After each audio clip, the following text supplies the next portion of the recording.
We go to the phones right now. Joining us on the phones, Congressman Jodey Arrington. Good morning, Congressman. How are you? Good morning, Chad. I'm doing a lot better now that I've touched down in the Lone Star State and on my way to Abilene to visit with some law enforcement officials on the issue of border security and the things that bleed not just across the immediate premises of the border, but into our neighborhoods and our community. So anyway, I'm looking forward to talking to them and also some of our ranchers and farmers and ag producers on the issues of trade now that we're on Ways and Means and our farm bill is set. We're looking ahead at making sure we don't just survive, but we thrive and prosper, and that's all about opening up new markets and getting better deals, as the president would say, putting America first. And so looking forward to those conversations. Glad to be back home. Absolutely. Well, we kind of set it all up there. We'll take it bit by bit. First of all, I want to get into, you mentioned that you're traveling to Abilene to meet with some law enforcement officials. You recently did that here in Lubbock as well to hear about, what's happening on the border and how it impacts Lubbock and West Texas, this entire area. What did you come away with from that meeting? Well, there's a significant adverse impact on our communities. The criminal and gang activity and the drugs have wreaked havoc throughout the country. 300 people die of heroin overdose a week, and the majority of heroin and meth and opiates, synthetic and otherwise, cocaine is coming from across the southern border. So we've got to have operational control. Right now, the cartels have operational control. The other thing that was somewhat surprising is that the Zetas and the Sinaloa cartel and other criminal organizations that are the leaders in trafficking drugs and people are actually showing up in not just Lubbock, but in Denver City, in Seminole, and places, the smallest of our communities in District 19. So it's real, and it's the first job of the government, and these guys are overwhelmed, and they need our help because they can't bear that burden, even though they're on the front lines, without the federal government doing its job. And my aim is to make sure the government is doing its job in protecting its citizens and defending our border. Visiting with Congressman Jodey Arrington. So do you think your colleagues back in D.C., I think Republicans get it, how do you make others get it in Washington about how this is impacting not only the border communities, but it spreads so much further north and it impacts so many other areas? How do we make sure they understand what's going on, if they even care? Well, one wonders if they do care. I think what Nancy Pelosi cares more about is her left wing of her base, which, by the way, I think is becoming more mainstream. Socialism is becoming more mainstream in the Democrat Party, so is open borders, and I've seen the data on it. She doesn't, all of us as leaders have to do what we think's right for the country first. There are times I have to explain some things back home that aren't necessarily popular with my base.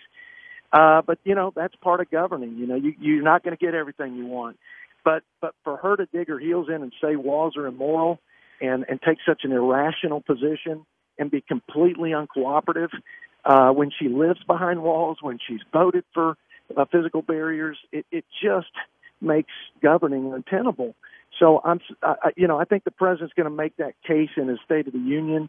But it's real hard, Chad, to talk sense into some of these folks. I think the president ultimately is going to need to declare a national emergency, and I support that because I think he's got all the justification to do it.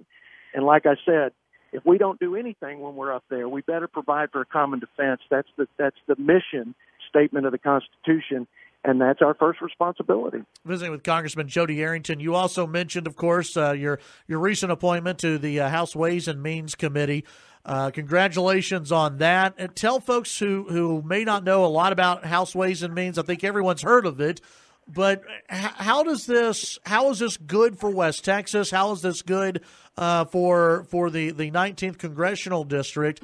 And what does this mean moving forward? What all will you be doing as part of this committee?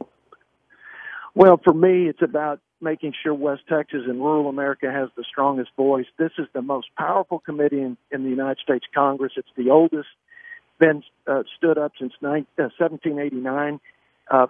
Broad jurisdictional responsibility, health care, entitlement, tax, trade, Social Security. These are all the pressing challenges that our country faces, or at least a vast majority of them. Trade's going to be huge for our economy. I think that the debt issue that I talk about, that I'm disappointed in Republicans and Democrats for not really doing anything about, which I think is the longest-term threat to this country.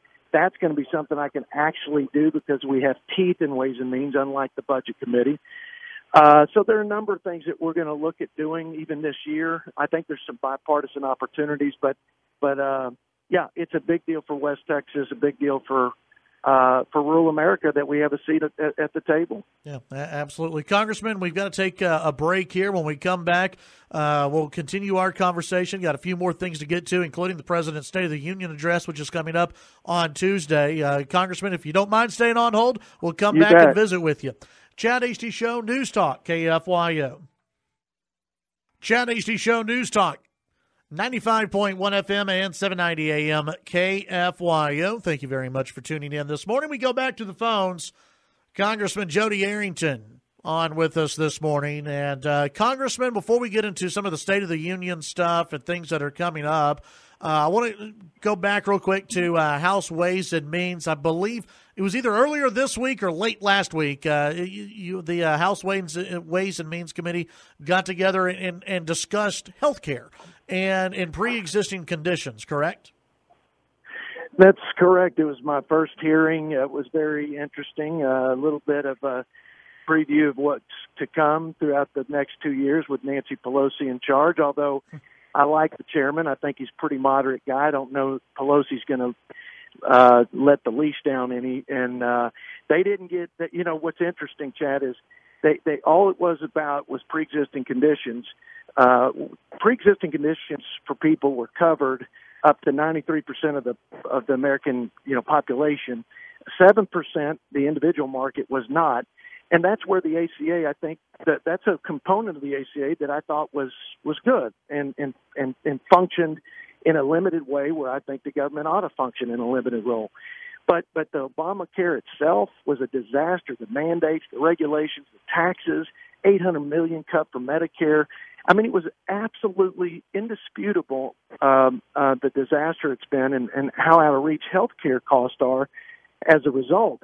But they didn't want to talk about that. It was like they just defined health care and Obamacare as pre-existing condition protections, and they didn't want to talk about anything else. So I made sure that we put the facts out. And I got all the witnesses to agree, and they were mostly Democrat witnesses, to say, yes, the Republicans support protections for pre-existing conditions, and yes, the cost of care is what we really need to go after, not how many people have an insurance card. Very different metric.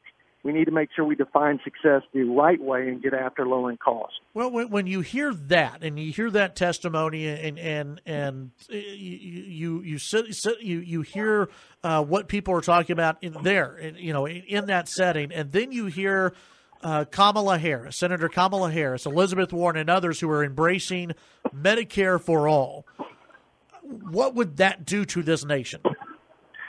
It would begin to destroy it like you're seeing Venezuela destroyed, like you saw Cuba, like you've seen North Korea, and other socialist and communist countries.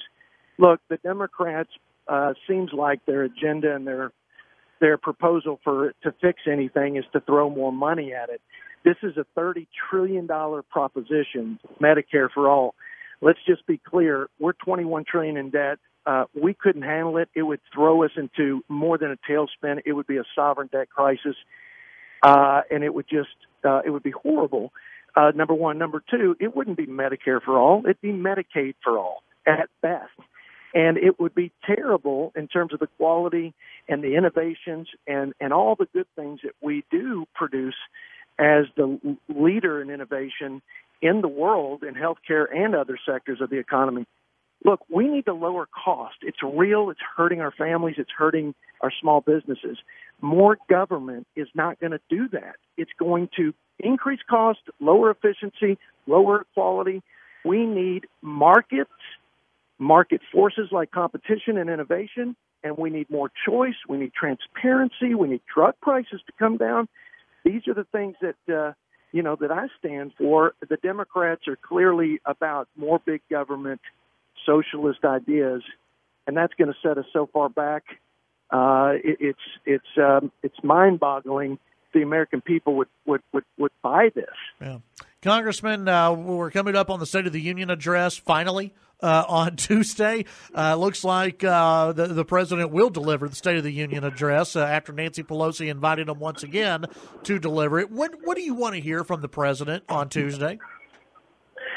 I want to hear him talk about I want him to cut through the media bias nationally and tell the American people what he has done to deliver on his promises and why we are a safer, stronger, freer country today, and that the facts bear that out, and it truly is indisputable with the economy and with our military and foreign policy. Things are so much better, and the spirit is up, and the future is brighter, and the hope for a better life for people's families has improved. So I want him to talk about that, and then I want him to talk to the American people about national security, about defending our borders, and why it's important that we have physical barriers along with everything else to stop this madness and to protect our citizens. And I think that he's been more than reasonable, and I think he should lay that out and demonstrate how irrational the Democratic leadership has been. Those are two things, and then I think he should talk about, obviously, the two or three things that he'd like to accomplish, even with the Democrats in charge in the House. And that's, I look forward to hearing what he wants to do there. I think trade's going to be a significant part of the agenda for the next 2 years. Are there two or three things that the Democrats will accept from the president? Well, it'd be hard for them not to accept a better NAFTA, because he made it better, and he made it better for auto workers. And if they really care about the Rust Belt and the workers, and they care about our producers, and they want to keep those kind of jobs where we're making things in America, it'd be hard for me to believe that they could oppose that. So I think there's an opportunity there.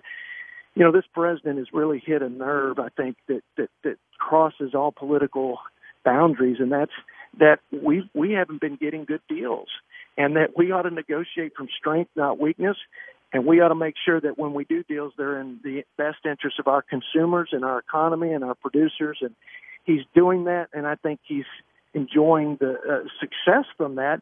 China's the biggest threat, though, and I think we're going to spend a lot of time on that, and I think he's doing the right thing, and he's got the right approach, and he's got the staying power politically that most presidents have not demonstrated in the past. Visiting with Congressman Jodey Arrington. Before I let you go, I had Senator Cornyn on the show earlier, and I'm sure you've seen some of the pieces out where Republican officials in Texas are worried that Trump could lose the state in 2020. He shared his concern that Republicans are maybe too complacent looking back on the Cruz Beto O'Rourke race. What are your feelings on Texas in 2020 and Texas staying red?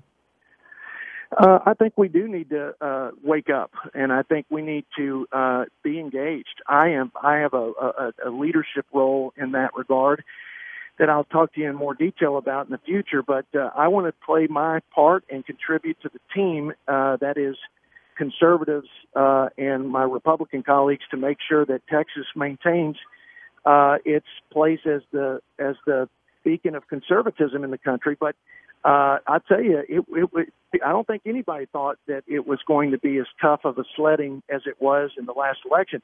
If we lose Texas, we lose the country, man. I mean, it is that important. So I'm going to be working really hard. It's a number of factors. I mean, we lost in a lot of ways the suburbs, women, bigger gap on the millennials and Hispanic community. I mean, I looked at the data on the plane coming down here, and we got a lot of work to do.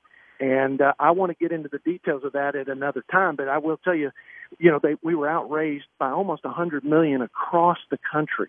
So as much as people don't like to talk about money and all that, that's fine. I get it. I think there's too much money involved in this sort of political stuff. But if we don't have the resources, we will not win. And Beto outspent Cruz 3-1. So if you want to keep Texas red, you got to have all those things in place. And but I think the Democrats are going to give us some gifts as they debate the new Green Deal and socialized medicine and things that I think are just so radically departed from the American way. Absolutely. Congressman, as always, appreciate your time, and we'll visit with you down the road. Maybe after the State of the Union address, we'll hear from you, and we'll find out what's going on in Washington, D.C. Thanks, Chad. Look forward to it. Go West Texas. That's Congressman Jodey Arrington here on the Chad Hasty Show, News Talk 95.1 FM, 790 AM, KFYO.